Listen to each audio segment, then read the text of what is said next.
Dernier intervenant de cette séquence, Pierre Marchand, qui est le directeur de l'innovation de la société Back in Focus, société qui a également été incubée à l'Institut de la Vision. Donc Pierre, vous dirigez cette société qui est spécialisée dans le domaine du logiciel dédié à la vision. Elle a été créée il y a 4 ans avec pour objectif de concrétiser une idée simple. L'idée selon laquelle, avec les moyens numériques nomades d'aujourd'hui, les smartphones, les tablettes, on pourrait se passer de lunettes en corrigeant l'image à la source. Donc, à quel type de patient s'adresse cette innovation? Est-ce que vous pourriez nous expliquer son fonctionnement? Oui, merci Vanessa, bonjour à tous. En préambule, je voudrais remercier l'Institut de la Vision qui nous permet d'être là aujourd'hui. Aujourd'hui, je vais vous parler d'une innovation, peut-être deux. La première est très simple, en tout cas dans sa formulation, puisqu'elle vise en effet à permettre aux presbytes de lire leur écran sans correction, sans lunettes ni lentilles. En réalité, ça concerne pas seulement les presbytes, ça concerne tous les défauts de la réfraction, donc la myopie, l'hypermétropie, l'astigmatisme. Il se trouve qu'on se concentre principalement sur la presbytie parce qu'évidemment, c'est plus parlant.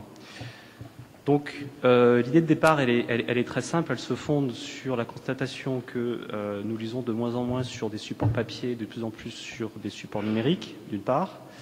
Et d'autre part, ces supports numériques ont des performances, des capacités accrues aussi bien en termes de capacité de calcul, de performance des écrans, donc la résolution des écrans est importante.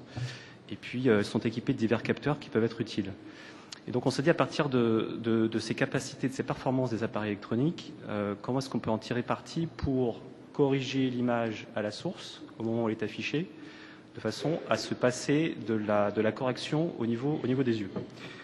Ce qui permet, à l'aide de calculs adaptés, en fait, d'avoir une image qui va être corrigée pour la vision de chacun. Donc on voit ça sur une représentation ici schématique. Vous avez l'image originale dans le cas d'un œil presbyte. Donc comme vous le savez, l'image se forme derrière la rétine. C'est ça qui fait qu'on voit flou, c'est-à-dire que l'image d'un pixel n'est pas un pixel, c'est une tache sur la rétine. Et nous, ce que l'on fait, c'est qu'on présente à l'œil une image qui a à peu près cette allure-là, donc qui est ce qu'on appelle pré-corrigée, et il n'y a pas d'intervention optique, c'est-à-dire que l'image d'un pixel est toujours un pixel derrière la rétine. Sur la rétine, c'est une tache, mais l'image a été calculée de telle sorte que la combinaison des différentes taches sur la rétine donne in fine une image qui est nette. Et donc l'avantage, c'est qu'évidemment, c'est une solution qui est uniquement logicielle. Donc on va voir la chose en démonstration sur une petite vidéo. Dans cette vidéo, vous avez la tablette qui présente une image normale à gauche et une image précorrigée à droite.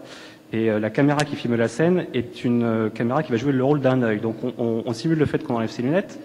La caméra devient presbyte, c'est-à-dire qu'en fait, on fait la mise au point maintenant non plus sur la tablette, mais derrière la tablette. On fait la mise au point à l'infini. Donc là, on a une caméra qui est presbyte, et dans ce cas, on voit que l'ensemble de la scène est flou.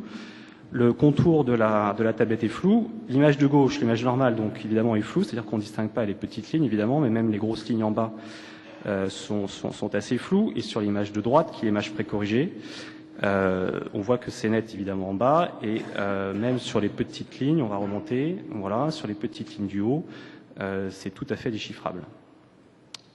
Les toutes petites lignes, évidemment, on n'y arrive pas, mais je ne sais pas si on y arriverait, même sur l'image normale. Voilà. Donc, comme vous le voyez, aujourd'hui, on est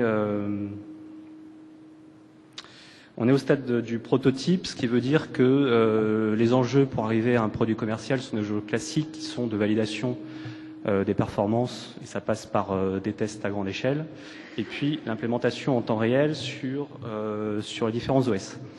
En conclusion, je vais lui parler donc d'une deuxième innovation, un deuxième prototype sur lequel on travaille en parallèle, qui est directement issu de la technologie qu'on a développée, qui est de dire qu'on pense qu'avec un simple smartphone, on peut faire de l'aide au diagnostic. Donc l'aide au diagnostic, ça peut vouloir dire plusieurs choses.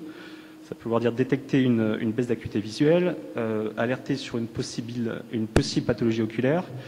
Et le troisième point qui nous occupe le plus, qui nous intéresse le plus, c'est de mesurer les paramètres de correction optique, c'est-à-dire sortir la sphère, le cylindre et l'axe, qui sont les paramètres d'une ordonnance. Donc on voit en dessous une image qui est une image d'un concurrent qui propose une solution dans cet axe-là, où il y a un dispositif optique qui est branché, qui est mis sur un écran d'iPhone. Et nous, ce que l'on pense, c'est qu'on peut totalement se passer du dispositif optique, c'est-à-dire faire un diagnostic uniquement avec un simple smartphone dans lequel il y a un logiciel ad hoc, à l'aide notamment, pas seulement, mais notamment de la technologie que j'ai présentée juste avant. Merci beaucoup. Merci.